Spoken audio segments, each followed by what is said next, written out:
کہتے ہیں کہ 4 صدی ہجری میں منصور نامی ایک شخص اندلس کا حکمران گزرا ہے۔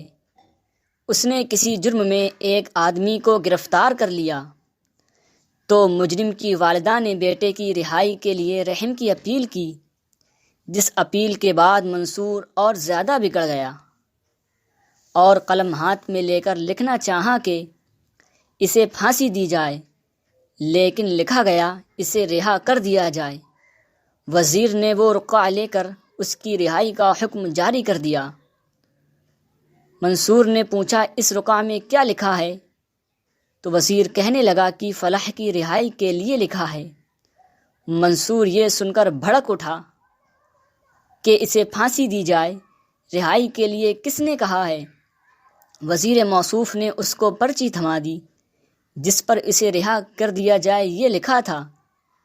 تو بادشاہ کہنے لگا کہ یہ غلطی سے لکھ دیا گیا ہے، اس کو پھانسی ہی دینی ہے۔ منصور آگ بگولا ہوا کہ اسے پھانسی ہی دینی ہے، پھانسی، رہائی کے لیے کس نے کہا ہے؟ وزیر نے پھر اسی کا لکھا ہوا رقعہ اس کے سامنے کیا جس میں رہائی کے لیے لکھا تھا۔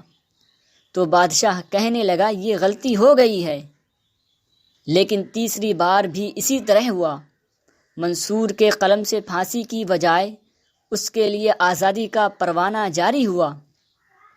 جب 3 بار اس طرح ہوا تو تقدیر کے آگے منصور کو بھی سر تسلیم خم کرنا پڑا۔ وہ کہنے لگا اسے میرے نہ چاہنے کے باوجود بھی رہا کر دیا جائے، کیونکہ اللہ تبارک و تعالی جس کو رہا کرنا چاہے میں اسے ہرگز نہیں روک سکتا ہوں۔ جسے اللہ پاک رکھے اس کو کون فنا سکتا ہے؟